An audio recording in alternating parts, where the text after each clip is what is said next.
25-26ನೇ ಸಾಲಿನ ಆಟೋ ಚಾಲಕ ಅಕ್ಷಯಪುರ ಆಟೋ ಚಾಲಕರ ಸಂಘದ 10ನೇ ಕನ್ನಡ ರಾಜ್ಯೋತ್ಸವದ ಕಾರ್ಯಕ್ರಮದ ಅಧ್ಯಕ್ಷತೆಯನ್ನ ಸಮಾಜ ಸೇವಕರಾದಂತಹ ಶ್ರೀನಿವಾಸ್ ಜಿ ಸರ್ ಅವರು ನೆರವೇರಿಸಿಕೊಡ್ಬೇಕು ಅಂತ ಹೇಳಿ ವಿನಂತಿಸಿಕೊಳ್ತಾ ಇದ್ದೀವಿ. ಹಾಗೆಯೇ ಈ ಒಂದು ಕಾರ್ಯಕ್ರಮಕ್ಕೆ ಎಲ್ಲ ಸಾರ್ವಜನಿಕರು ಬಂದು ಕಾರ್ಯಕ್ರಮ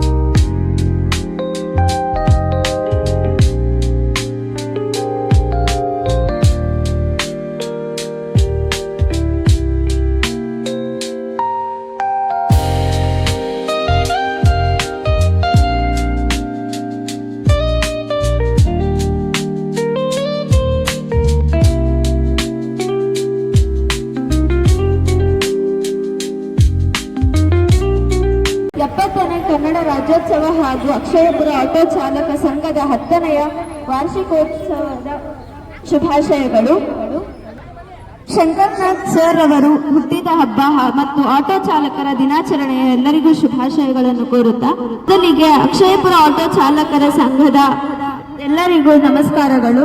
ಸ್ವಾಭಿಮಾನಿ ಆಟೋ ಚಾಲಕರೆಂದರೆ ನಮ್ಮ ಅಕ್ಷಯಪುರ ಆಟೋ ಚಾಲಕ ಮಿತ್ರರು. ಕನ್ನಡದ ನೆಲ, ಜಲ, ಭಾಷೆ, ಸಂಸ್ಕೃತಿ, ಗುರು ಹಿರಿಯರಿಗೆ ಗೌರವ ನೀಡುತ್ತಾ ಬಂದಿರುವ ನಮ್ಮ ನೆಚ್ಚಿನ ಆಟೋ ಚಾಲಕರ ಬಗ್ಗೆ ಎಷ್ಟು ಹೇಳಿದರೂ ಸಾಲದು. ನಮ್ಮ ಆಟೋ ಚಾಲಕರು ಪ್ರತಿ ವರ್ಷ ಸ್ವಂತ ದುಡಿಮೆಯಿಂದ ಹಣವನ್ನು ಸಂಗ್ರಹ ಮಾಡಿ ಬಂದಂತ ಹಣದಿಂದ ಸಮಾಜಮುಖಿ ಸೇವೆಗಳನ್ನು ಮಾಡುತ್ತಾ ಜೊತೆಗೆ ಅದ್ದೂರಿ ಕನ್ನಡ ರಾಜ್ಯೋತ್ಸವವನ್ನು ಸಹ ಮಾಡುತ್ತಾ ಬಂದಿದ್ದಾರೆ. ಪ್ರತಿ ವರ್ಷದಂತೆ ಈ ವರ್ಷವೂ ಸಹ ಮೊದಲಿಗೆ ಆದರ್ಶ ಅಂಧ ಕಲಾವಿದರಿಂದ ಭುವನೇಶ್ವರಿ ಪೂಜೆ ಹಾಗೂ ಹಚ್ಚೇವು ಕನ್ನಡದ ದೀಪ ಹಾಡುವುದರ ಮೂಲಕ ಕಾರ್ಯಕ್ರಮವನ್ನು ಪ್ರಾರಂಭಿಸುತ್ತೇವೆ.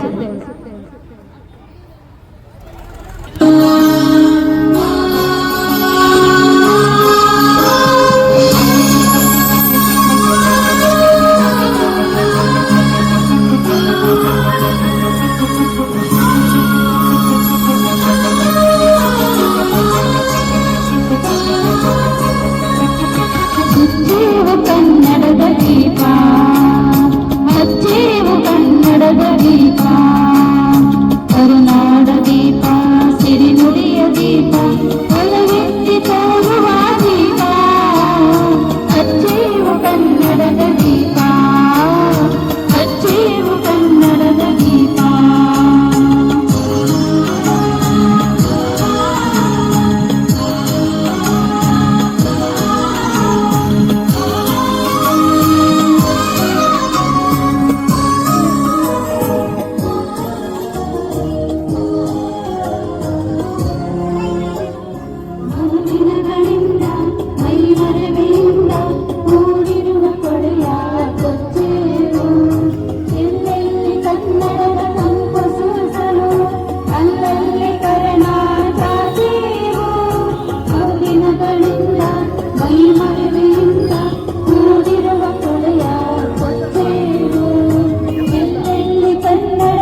ಅಂತ ಹೇಳಿ ಕೇಳ್ಕೊತಾ ಇದೀನಿ. ಹಾಗೆಯೇ ಎಲ್ಲರೂ ಸಹಕರಿಸಬೇಕು ಅಂತ ಹೇಳಿ ಕೇಳ್ಕೊತೀನಿ.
ಧ್ವಜಾರೋಹಣ ಮಾಡಿದಂತಹ ಗಣ್ಯರಿಗೆ ಧನ್ಯವಾದಗಳು.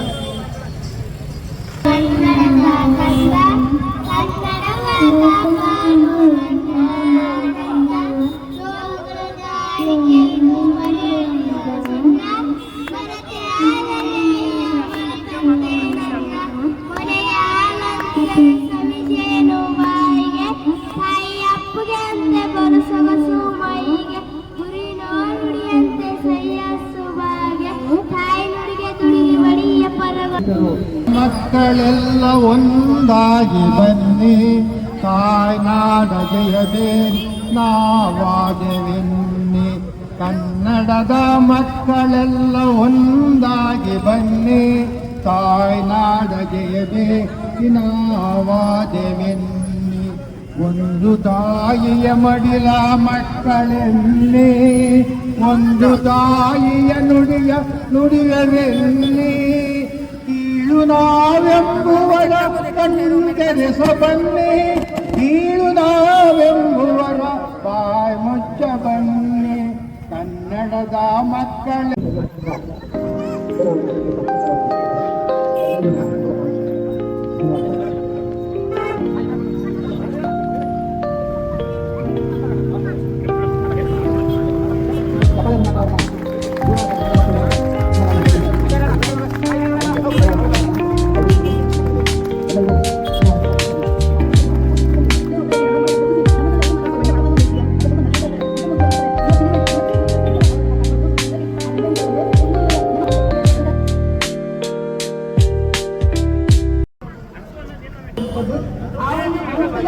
ಆ ಒಂದು ಸಮೂಹದ ಮುಖಾಂತರವಾಗಿ ಕನ್ನಡ ಭಾಷೆಯನ್ನ ಇವರು ಮಧ್ಯದಲ್ಲಿ ದೃಷ್ಟಿಯನ್ನ ಕಳ್ಕೊಂಡ್ರು. ಮೊದಲು ಬ್ಯೂಟಿ ಪಾರ್ಲರ್ನಲ್ಲಿ ಕೆಲಸ ಮಾಡ್ತಾ ಇದ್ರು. ಮಧ್ಯದಲ್ಲಿ ದೃಷ್ಟಿಯನ್ನ ಕಳ್ಕೊಂಡ್ರು. ಒಂದು ಪುಟ್ಟ ಹೆಣ್ಣು ಮಗುವಿನ ಜೊತೆಗೆ ಜೀವನವನ್ನ ಮಾಡ್ತಾ ಇದ್ರು. ಆನಂತರ ಕೆನರಾ ಬ್ಯಾಂಕ್ ನಲ್ಲಿ ಅವರಿಗೆ ಕೆಲಸ ಸಿಕ್ತು. ಕೆಲಸ ಸಿಕ್ಕಿದ ನಂತರ ಕೆಲಸವನ್ನ ಯಶಸ್ವಿಯಾಗಿ ಮುಗಿಸಿ ಈಗ 2022ನೇ ಇಸ್ವಿಗೆ ಅವರು ನಿವೃತ್ತಿಯನ್ನ ಹೊಂದಿದ್ದಾರೆ. ಅವರ ನಿವೃತ್ತಿ ಜೀವನ ಸುಖಕರವಾಗಿರ್ಲಿ, ಅವರ ದುಃಖ ದುಮ್ಮಾನಗಳು ದೂರವಾಗ್ಲಿ, ಅವರ ಆಸೆ ಆಕಾಂಕ್ಷೆಗಳು ಈಡೇರಲಿ ಅಂತ ಹೇಳಿ ಭಗವಂತನಲ್ಲಿ ಪ್ರಾರ್ಥನೆ ಮಾಡ್ಕೊಳ್ತಾ ಅಚ್ಚ ಕನ್ನಡವನ್ನ ಮಾತನಾಡಲಿಕ್ಕೆ ಕಲ್ತಿರುವಂತಹ ಗೀತಾ ಶಿಂದೆ ಮೇಡಮ್ ಅವರಿಗೆ ತುಂಬ ಹೃದಯದ ಧನ್ಯವಾದಗಳನ್ನ ಈ ಒಂದು ಸಂದರ್ಭದಲ್ಲಿ ಸಲ್ಲಿಸ್ತಾ ಇದ್ದೇನೆ. ಈ ಒಂದು ಸನ್ಮಾನ ಕಾರ್ಯಕ್ರಮವನ್ನ ಈ ಊರಿನ ಗಣ್ಯ ವ್ಯಕ್ತಿಗಳು ನೆರವೇರಿಸಿಕೊಳ್ಬೇಕು ಅಂತ ಹೇಳಿ ಕೇಳ್ಕೊಳ್ತಾ ಇದ್ದೀನಿ.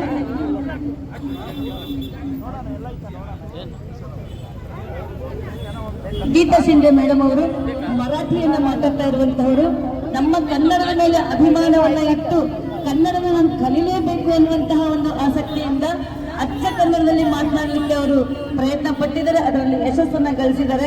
ಕರ್ನಾಟಕದಲ್ಲಿ ಹುಟ್ಟಿ ಕರ್ನಾಟಕದಲ್ಲಿ ಬೆಳೆದು ಕನ್ನಡದ ಅನ್ನವನ್ನು ತಿಂದಂತಹವರು ಕನ್ನಡದಲ್ಲಿ ಆಂಗ್ಲ ಭಾಷೆಯನ್ನ ಬಳಸ್ತಾರೆ. ಆದ್ರೆ ಗೀತಾ ಶಿಂದೆ ಮೇಡಮ್ ಅವರು ಆಂಗ್ಲ ಭಾಷೆಯನ್ನ ಬಳಸದೆ ನವೆಂಬರ್ 1ನೇ ತಾರೀಕು ಸ್ತ್ರೀವಾಣಿ ಸಮೂಹದಲ್ಲಿ ಕನ್ನಡವನ್ನ ಮಾತಾಡಬೇಕು ಅಂತ ಹೇಳಿ ನಾವೆಲ್ಲರೂ ಅಂದ್ಕೊಂಡಿದ್ವಿ. ಅದರಲ್ಲಿ ಅತ್ಯಂತ ಅಚ್ಚ ಕನ್ನಡದಲ್ಲಿ ಮಾತಾಡಿದಂತಹವರು ಗೀತಾ ಶಿಂದೆ ಮೇಡಮ್ ಅವರು.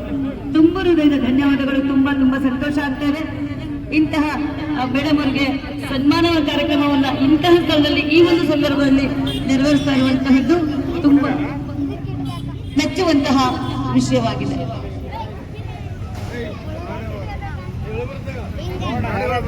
ಅವರು ಒಂದೆರಡು ಮಾತನ್ನ ಆಡಬೇಕು ಅಂತ ಹೇಳಿ ಈ ಒಂದು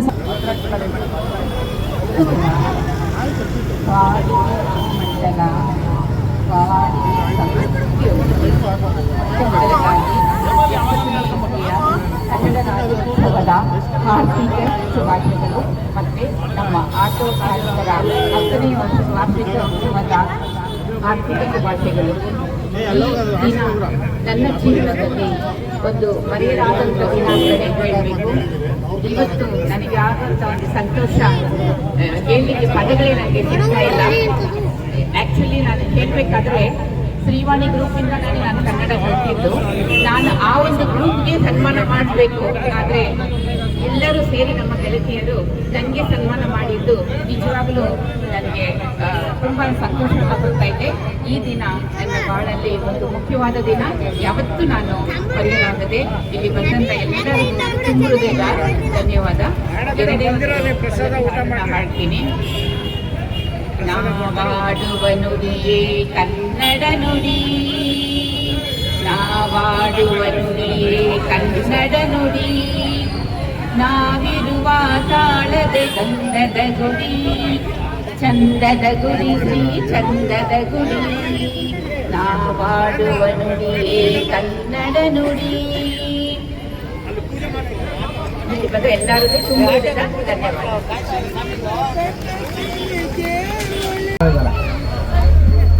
ನಮ್ಮಲ್ಲಿ ಕನ್ನಡ ಬೇಕಲ್ವ ನಮಗೆ? ನಮ್ಮ ಮಕ್ಕಳಿಗೆ ಭಾಷೆ ಹೇಳ್ಕೊಡ್ಬೇಕಲ್ವ? ನಮ್ಮ ಮಕ್ಕಳಿಗೆ ಕನ್ನಡವನ್ನು ಮನೆಯಲ್ಲಿ ಹೇಳ್ಕೊಡ್ಬೇಕಲ್ವ? ಅದಕ್ಕೋಸ್ಕರ ಸಂಬಂಧಗಳನ್ನು ಇಟ್ಟು ಮಾತಾಡೋದನ್ನು ಮನೆಯಲ್ಲಿ ಕಲಿಸಿದ್ರೆ ಹೇಗೆ ಅಂತ ಯೋಚನೆ ಮಾಡಿ. ಯಾಕಂದರೆ ಮನೆಯಲ್ಲಿ ಎಲ್ಲ ಹೆಣ್ಣು ಮಕ್ಕಳನ್ನ ಕನ್ನಡ ಮೇಸ್ಟ್ರು ಇದ್ದಾರೆ. ಅವರು ಅವಾಗ ಕೆಲವು ಹೇಳಿದ್ರು. ಈಗಲೂ ನಾವು ಕನ್ನಡದಲ್ಲಿ ಸೈನ್ ಮಾಡೋರು ಒಂದಷ್ಟು ಜನ ಇದ್ದೀವಿ. ಬ್ಯಾಂಕಲ್ಲಿ ಇನ್ನೊಂದಿರಲಿ ಕನ್ನಡದಲ್ಲೇ ನಮ್ಮ ಸಹಿ ಇರೋದು. ಅದಕ್ಕೆ ನಾವ್ಯಾರಾದರೂ ಆ ರೀತಿ ತಿದ್ದುಕೊಳ್ಳೋದಕ್ಕೆ ಸಾಧ್ಯ ಇದೆಯಾ? ಯೋಚನೆ ಮಾಡಿ ನೋಡಿ. ಇಲ್ಲದಿದ್ರೆ ಭಾಷೆ ಬರೀ ಭಾಷಣ ಮಾಡಿ ಮನೆ ಕೊಡ್ತೀವಿ ಅಂದರೆ ಅದು ಉಳ್ಕೊಳ್ಳುತ್ತೆ ಅಂತೇನಿಲ್ಲ, ನಾಶವಾಗ್ಬಿಡೋಂಥ ಸಾಧ್ಯತೆ ಇರುತ್ತೆ. ಕನ್ನಡವನ್ನು ಇಂಗ್ಲೀಷ್ ಆವರಿಸಿಬಿಟ್ಟಿದೆ, ಅದು ಅದುಂತಾ ಇದೆ. ಅದಕ್ಕೋಸ್ಕರ ನಮ್ಮ ಮನೆಗಳಲ್ಲಿ ಕೆಲವು ವಿಷಯಗಳನ್ನು ನಾವು ಹೇಗೆ ಹೇಳ್ಕೊಡ್ಬೇಕು.